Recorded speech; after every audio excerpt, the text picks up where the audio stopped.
In the crisp radiance of a November morning in 2024, the gates of Fort Hamilton stood as a proud sentinel of military tradition, their iron bars gleaming under a Brooklyn sun that cast long shadows across the pavement. The distant hum of New York City, blending with the soft strains of military music, drifting from a nearby parade ground. The air was alive with the scent of polished brass, freshly cut grass, and the faint salt tang of the harbor breeze. As veterans, soldiers, and families gathered to mark Veterans Day, their faces alight with pride, remembrance, and the shared weight of sacrifice. Among them, Colonel Samuel Carter, an 80-year-old Marine, approached the checkpoint with measured steps, his khaki jacket neatly pressed. His campaign hat tilted just so, his cane bearing a Marine Corps emblem that caught the morning light tapping a steady rhythm. Then, a moment of mockery.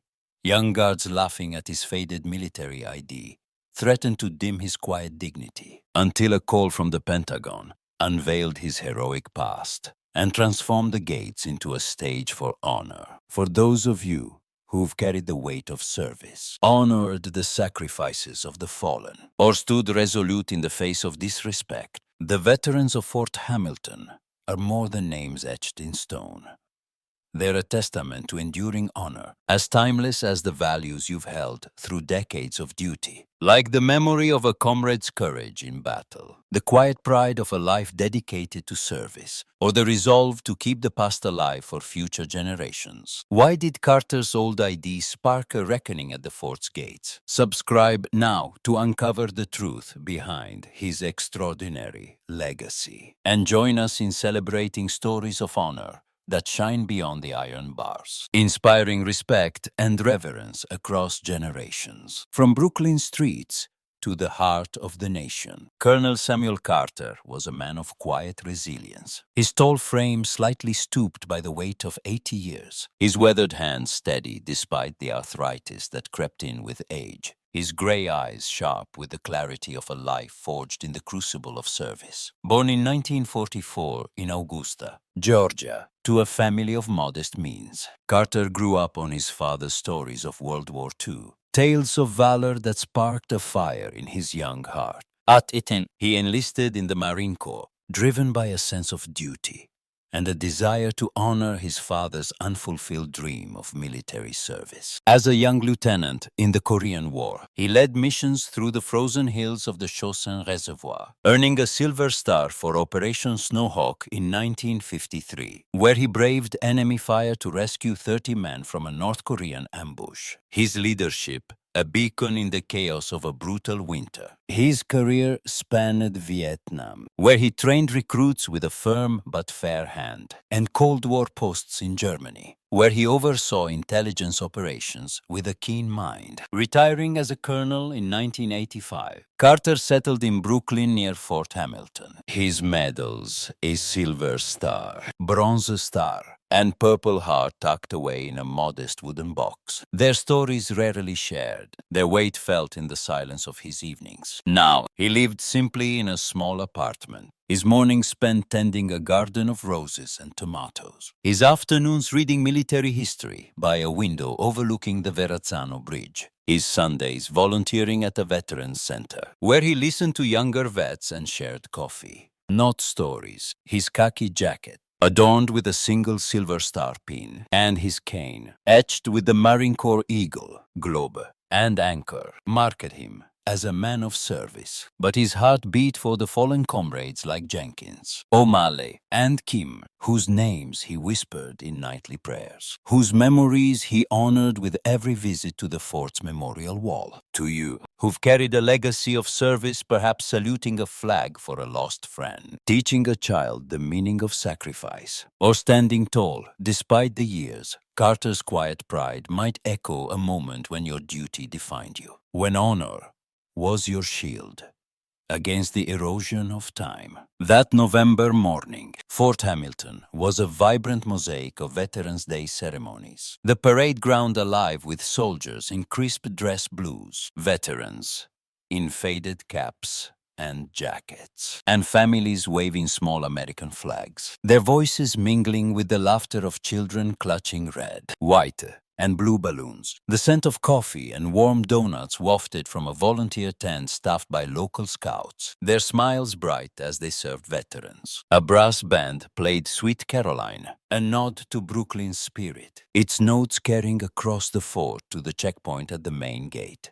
Carter approached, his steps measured but steady, his cane tapping a rhythm on the pavement. His old military ID, a faded card issued in 1985, its edges worn, its photo, a younger Carter in marine greens, with a steely gaze ready in his hand. He'd come to lay a wreath at the memorial wall, a ritual he'd kept for decades. Each visit a pilgrimage to honor his men from Korea, their names: Jenkins, O'Malley, Kim, and 27 others carved in granite, their faces vivid in his memory. At the checkpoint, Lieutenant Daniel Harper, a 28-year-old gate officer with a crisp uniform and a quick, confident smirk, took Carter's ID, his eyes scanning it with a mix of amusement and dismissal. Expired in 1885. Sir, Harper said, his tone light but laced with mockery, as if the card were a relic from a forgotten era. This belongs in a museum, not here. The guards nearby, Sergeant Maria Ruiz and Corporal James Lee, both in their mid-20s, their postures relaxed, chuckled. Their laughter, a sharp note that cut through the morning's festive hum. Ruiz nudged Lee, whispering, "Check out the antique." Her grin wide.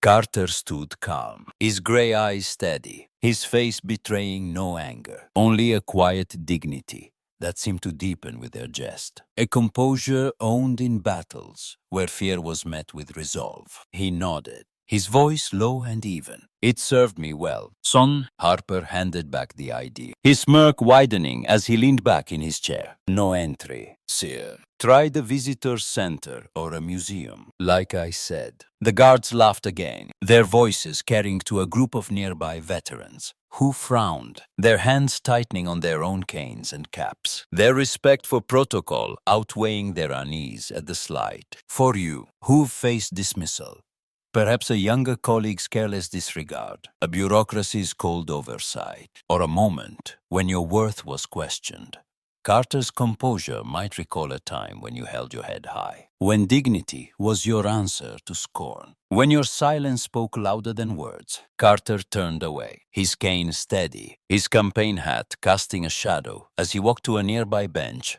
under a leafless oak, where he sat, his head resting in his lap, his hands folded, his eyes fixed on the fort's flag fluttering high above the parade ground. The rejection stung, a quiet wound to a man who'd faced enemy fire without flinching. But his heart remained with his men, their names a litany he'd carry to the memorial. Entry or not, he thought of Jenkins, who'd shared his last cigarette in the snow.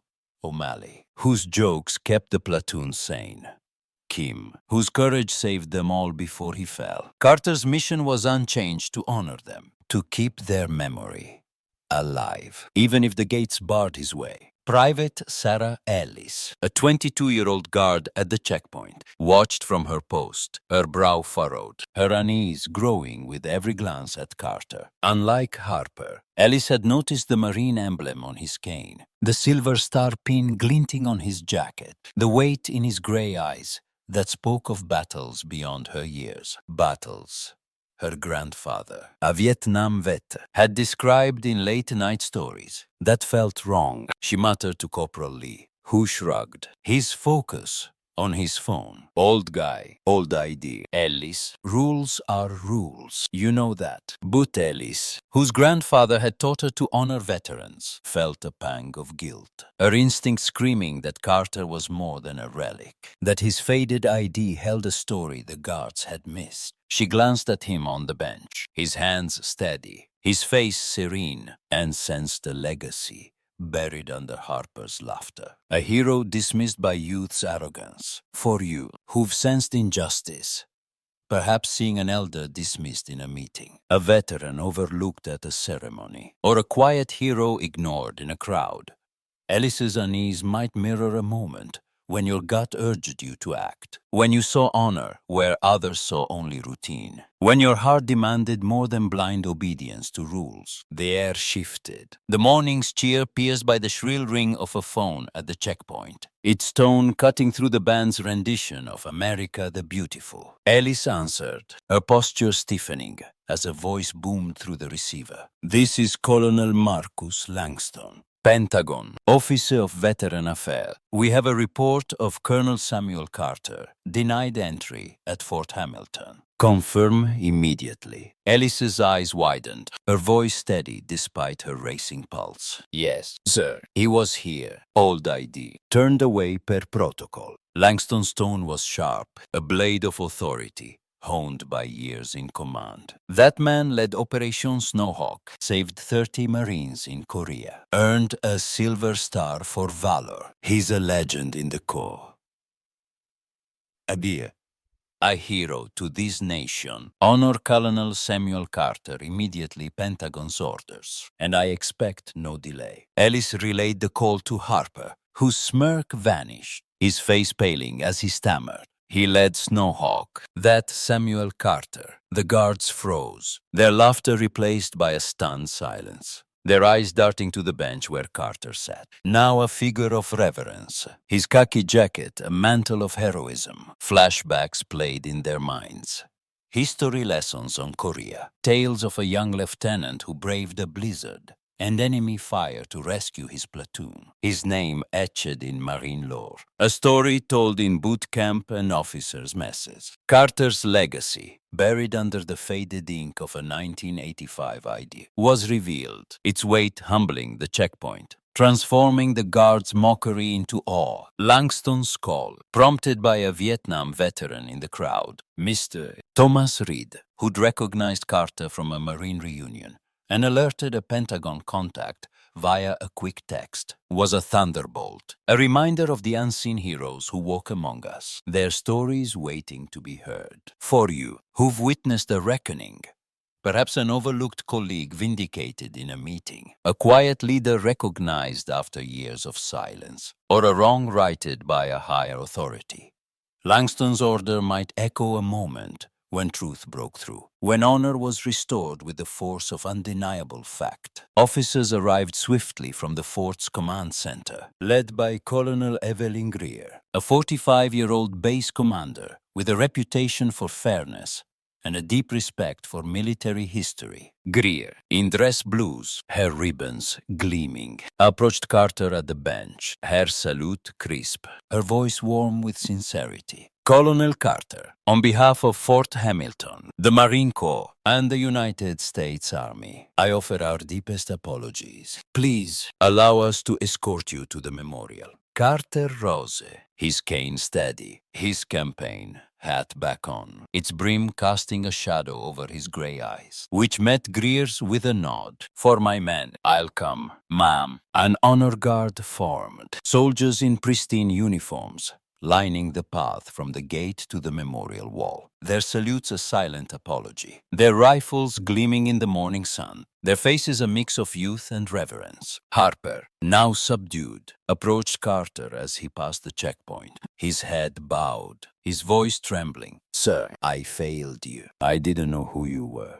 Carter paused, his gaze steady but kind, his voice firm yet forgiving. "See the weight now, Lieutenant. Carry it well, and don't forget." Harper nodded, his eyes downcast, his lesson learned in the shadow of a hero, his smirk a memory replaced by respect. The crowd, sensing the shift, parted, their murmurs turning to cheers as Carter walked, his steps slow but proud, his khaki jacket a contrast to the soldier's blues, his cane a scepter of honor that seemed to command the moment. Veterans in the crowd, men and women who'd served in Vietnam, Iraq, Afghanistan saluted, their hands trembling, their eyes wet with recognition, seeing in Carter their own unspoken stories, their own battles fought in silence. A Korean War vet, Mr. Reed, stood among them, his tweed cap tilted, his salute steady, his whisper to his wife, "That's Sam Carter, saved my body in '53, a testament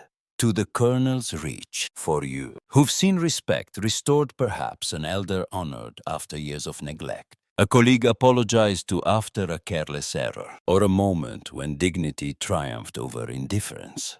Carter's escort might recall a time when justice prevailed, when a wrong was righted with the reverence it deserved, when honor was a bridge between generations. Carter reached the memorial wall, a granite slab etched with the names of Fort Hamilton's fallen, its surface cool and smooth under his weathered fingers. He knelt, his knees stiff but unyielding, ignoring the ache of age, and placed a wreath of red and white roses at its base, its petals vibrant against the stone. He whispered a prayer, his voice low, a litany for his men, for Jenkins, O'Malley, Kim, and all my boys. Rest easy. The honor guard stood at attention, their rifles raised in a silent salute. The crowd hushed, their hands over hearts or raised in respect, their silence a tribute not just to Carter, but to every name on the wall. Colonel Greer stood beside him, her nod respectful, her voice steady. Your service endures, sir, and we're honored to stand with you. Carter rose, his eyes tracing the names, his heart back in Korea's snow, where Jenkins shared his last cigarette. O'Malley's jokes kept the platoon sane, and Kim's courage saved them all before a sniper's bullet took him. The fort's leadership, moved by the moment, and Langston's call, announced plans for a plaque. Samuel Carter Gate to mark the checkpoint, a permanent tribute to his legacy. Its mock-up a bronze rectangle with Carter's name and Hero of Snowhawk shared on X, where honor endurers trended across Brooklyn, New York, and beyond. Videos of the moment. Carter's wreath, the honor guard's salute. Harper's humbled apology went viral. Clips titled Pentagon honors Marine hero and Colonel's dignity wins, shared millions of times across platforms. A veteran, Mr. Thomas Reed, all change, tweeted from the crowd. Saw Carter saluted at Fort Hamilton, cried for my Korea mates. Proud for him, a Staten Island teacher posted, teaching my kids about Colonel Carter tomorrow, honor lives. A Chicago nurse shared, watched on my break, saluted my vet patients today. Carter's honor, once mocked by a smirk, now shone like the sun on the fort's flag. A beacon for the base, the corps, and the nation. For you, who've honored the past, perhaps laying a flower for a loved one lost, teaching a child about the cost of freedom, or keeping a memory alive through quiet acts. Carter's wreath might mirror a moment when you gave voice to the fallen, when your heart kept their legacy burning bright against the passage of time. The story of Carter's vindication spread like wildfire, X buzzing with posts that amplified his legacy. Honor the unseen heroes and respect our vets. Always. Comments poured in, a chorus of gratitude and reflection. Carter's dignity taught us all a lesson. Never judge a veteran by their ID. So proud for him and our Marines. A Miami student tweeted, told my grandpa's Vietnam story.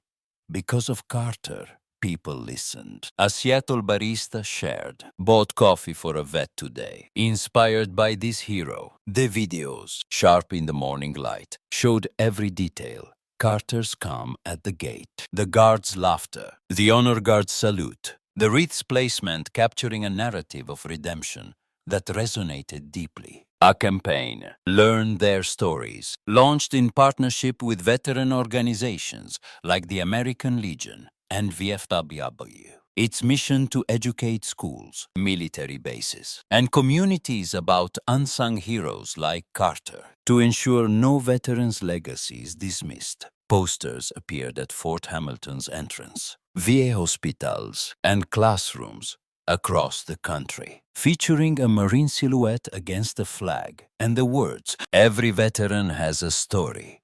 Listen." Schools in Brooklyn adopted Carter's legacy, their history classes diving into Operation Snowhawk, their students writing essays on honor and respect, their teachers inviting veterans to share stories. At Fort Hamilton, recruits heard Carter's story in training. Their drill sergeant, a grizzled Gulf War vet, quoting Carter's words to Harper, "See the weight now." Carry it well. The campaign spread to social media. We learned their stories joining Honor Endures. Users sharing tales of their own veterans' grandfathers, mothers, siblings, whose quiet service deserved recognition. A Dallas teacher posted, "My students interviewed local vets because of Carter's story." A San Diego retiree shared, "Told my Navy story for the first time, inspired by him." Letters flooded Carter's modest Brooklyn apartment, envelopes bearing stamps from Texas to Maine. Their words a tapestry of respect and gratitude that filled his quiet evenings. A Virginia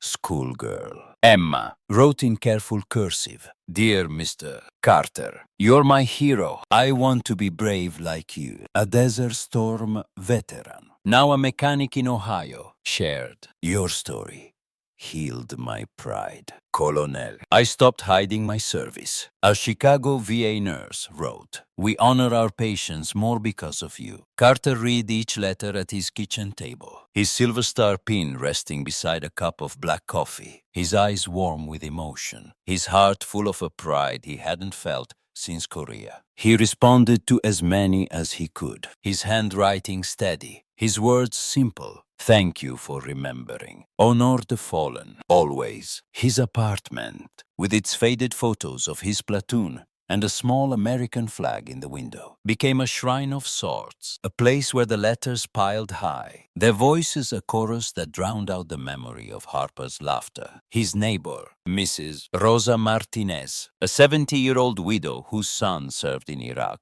brought him homemade empanadas, her smile wide. "You're our hero, Sam." The whole block's talking. Carter chuckled, his voice soft. "Just an old Marine, Rosa, doing my duty." But her pride and the letters told him his duty had grown. Its reach far beyond the memorial wall. "For you, who've sparked change, perhaps inspiring a community to honor its veterans, teaching a lesson that shifted perspectives, or acting to right a wrong."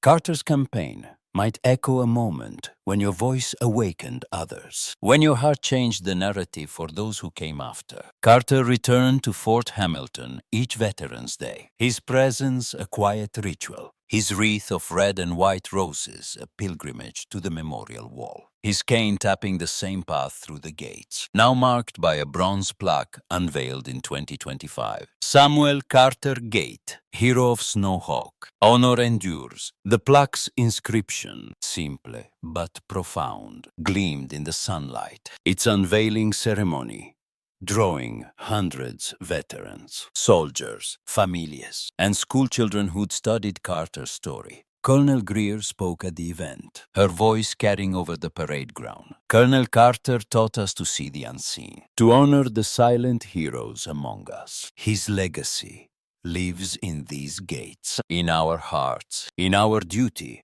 Carter, in his khaki jacket, stood quietly, his campaign hat low, his eyes fixed on the memorial wall, his heart with his men, Jenkins, O'Malley, Kim, their faces as clear as the day they fought together. Young officers approached him after the ceremony, their salutes crisp, their voices respectful. "Permission to join you, sir." Carter nodded, his smile faint but warm. "For the men, always one." A lieutenant named Aisha Khan lingered, her eyes bright. "My dad served in Korea, sir. Your story means everything to us." Carter shook her hand, his grip firm. "Tell his story, Lieutenant. That's the mission." Khan nodded, her resolve a spark that carried Carter's legacy forward. The fort's band played taps, its notes haunting, as Carter knelt once more, his hand on the wall, his whisper a vow. "Rest easy, boys." The crowd, veterans and civilians alike, saluted, their hands steady, their hearts full, their respect a wave that honored every name etched in the granite. The Learn Their stories campaign grew, its impact felt in classrooms, bases, and communities across the nation. In Brooklyn, PC 42 dedicated a history week to Carter. Their students interviewing local veterans. Their auditorium filled with stories of service. In Chicago, a VA hospital launched a Veterans Voices program, encouraging patients to share their experiences. Its walls lined with photos inspired by Carter's moment at the gate. In San Antonio, a Marine recruit training center added Operation Snowhawk to its curriculum. Its instructors, citing Carter's words, "See the weight, carry it well." The campaign spread internationally, with Canadian schools adopting similar programs, their teachers emailing Fort Hamilton. Carter's story teaches our kids respect. A British veteran, inspired by ex-posts, wrote, "Started a storytelling group for our Wesiawutu vets because of your colonel." Murals appeared in Brooklyn, a vibrant depiction of Carter with his cane. The memorial wall behind him. In Atlanta, a silhouette of a Marine with the words, "Honor endures." X-posts multiplied. With Learn Their Stories and Honor Endures, joined by Carter Legacy. Users sharing tales of their own veterans. "My grandma was a VU nurse. I'm telling her story now." A Seattle teen posted, "Honored my uncle's Vietnam service at our church." Inspired by Carter. A Dallas pastor shared the campaign's posters, now translated into Spanish, Korean, and Arabic, appeared in community centers from Los Angeles to Miami. Their message universal. Every veteran has a story, and every story deserves to be heard. Carter's life remained simple. His days filled with gardening, reading, and volunteering, but his legacy grew, a quiet force that reshaped how Fort Hamilton and the nation honored its veterans. He visited schools when invited, his khaki jacket and campaign hat a familiar sight, his voice steady as he told students about Korea, about his men, about duty. At Brooklyn's John Dewey High, a student, Miguel, asked, "How do you stay strong after all that?" "Sir," Carter smiled, his eyes warm, "you carry your men with you. Son, their strength becomes yours." Miguel, whose brother was deploying to the Middle East, hugged Carter, his whisper fierce. "I'll tell his story, like you do." Carter nodded, his hand on the boy's shoulder, his heart full. His sister, Dr. Lillian Carter, a retired professor in Atlanta, visited him, her pride evident. "You're teaching the world, Sam, just like you taught me." Their niece, a Marine captain, sent a letter. "Aunt Lillian, I salute you. Uncle Sam, you're our hero." Carter chuckled, tucking the letter with the others. His apartment now an archive of gratitude, its walls lined with children's drawings of Marines and flags. Mrs. Martinez, his neighbor, organized a block party for him. The street filled with veterans, families, and kids waving flags. Their cheers, a chorus. For Colonel Carter. He stood on his stoop, his cane raised, his voice steady. For the men, always. Fort Hamilton's leadership, under Greer's guidance, revised the checkpoint protocols, training guards to verify veteran IDs with respect. A shift dubbed Carter's rule in internal memos. Harper, humbled, volunteered at the Veterans Center. His apologies to Carter ongoing. His growth a testament to the colonel's impact. Ellis, promoted to corporal, became a trainer. Her sessions emphasizing respect. Every vet's a story. Don't miss it. Greer invited Carter to speak at officer training. His presence, a lesson in humility. His words simple. Honor isn't in the ID, it's in the service. The fort's memorial wall became a pilgrimage site. Veterans, leaving flowers, coins, and notes, their whispers echoing Carter's prayer. A Texas vet wrote, "Left a coin for your men. Colonel, you gave us pride." Carter, unaware of the full reach, continued his ritual. His wreath, each November a vow. His letters to schools, a mission. The Samuel Carter Gate plaque, now a landmark, drew visitors, their photos shared on X. Their captions a refrain. Honor endures. The ripple of Carter's story continued, reshaping communities, inspiring action, saving pride. In Philadelphia, a veteran center launched a storytelling program, its participants sharing tales inspired by Carter, their voices healing old wounds. In Seattle, a school raised funds for veteran scholarships, their banner reading for Carter, for all, their principal citing his dignity. In Miami, a Marine reunion honored Carter via video call, their toast to Snowhawk sang a chorus of respect. Internationally, a Korean school sent a thank you, their students studying the war's heroes, Carter's name among them. Murals multiplied in Chicago, a wall with Carter and his wreath. In San Francisco, a flag with Honor endures. X posts grew. Users sharing stories. Told my dad's Gulf War story because of Carter. A Denver nurse wrote, started a vet support group. Inspired by him, a London vet shared. Carter's legacy, sparked by a faded idea, became a movement. Its message clear. Respect the past. Honor the unseen. Act with heart. For you, who've honored a veteran perhaps listening to their story, righting a wrong, or teaching their legacy. Carter's story is a call to share those moments, to let them live in conversations, classrooms, and communities where honor takes root. Share your story. Have you respected a veteran's legacy? Acted to restore dignity? Subscribe for more tales of honor and join us in raising awareness. Respect the past. Act with dignity. Honor with heart. Click the bell. Share this with someone who believes in service. And let's celebrate the courage that endures, the dignity that shines in a colonel's legacy that lives beyond the gate.